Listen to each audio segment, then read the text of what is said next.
Indian TV news, देश का तेजी से बढ़ता न्यूज नेटवर्क। नमस्कार, आप देख रहे हैं इंडियन टीवी न्यूज। आइए आपको ले चलते हैं आज की बड़ी खबर पर।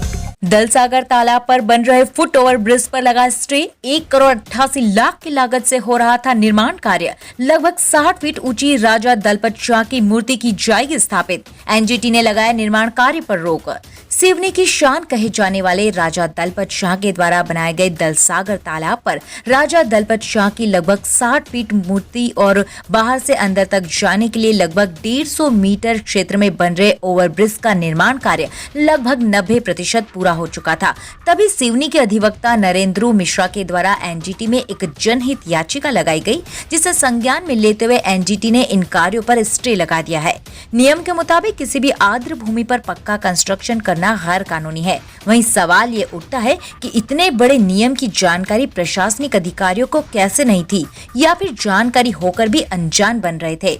वहीं लगभग 90% कार्य पूरा हो गया है और सरकार को करोड़ों रुपए की क्षति हो रही है। इस पूरे प्रोजेक्ट में मूर्ति के अलावा वाटर फाउंटेन और म्यूजिक फाउंटेन को भी लगाया जाना था, किंतु अब ये पूरा मामला खटाई में पड़ गया है। अब इस पूरी गैर जिम्मेदार कार्य के लिए कौन जिम्मेदार है, इसकी जांच होना चाहिए।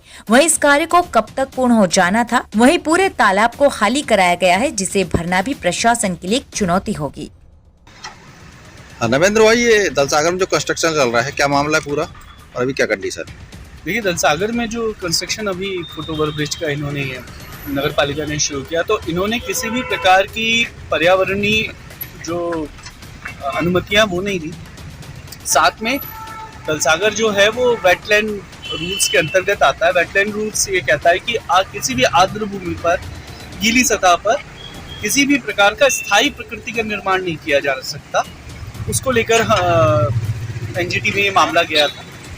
तो ये एनजीटी ने ये माना कि पहली बात ये मानी कि दलसागर आर्द्र भूमि नियम 2017 के अंतर्गत आता है।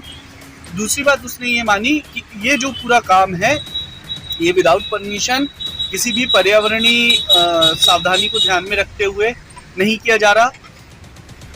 कोर्ट ने जो हमारे स्टे की सुनवाई थी उसमें सरकारी वकील को फटकार लगाते हुए कहा कि जहां पर एक ईंट भी नहीं रखी जा सकती वहां पर आप पिलर्स खड़े कर रहे हो, और साथ में पूरे नियम पढ़कर सुनाए कि ये नियम है और इनका अनुपालन कराना आप लोगों की जिम्मेदारी है और आप लोग ही इन नियमों को तोड़ें।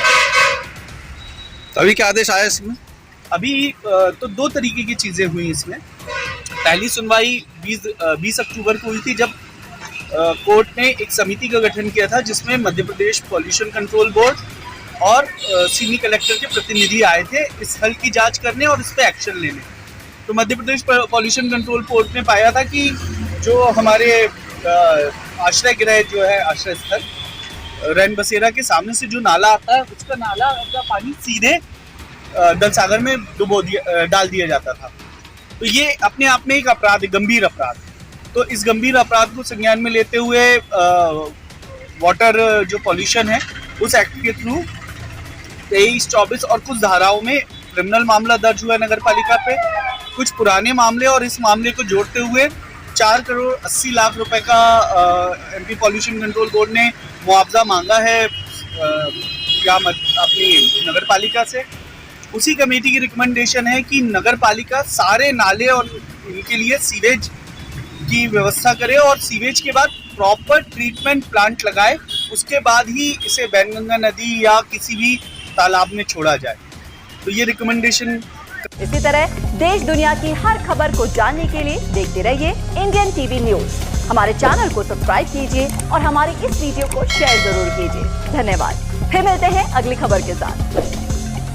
इंडियन टीवी न्यूज, देश का तेजी से बढ़ता न्यूज नेटवर्क।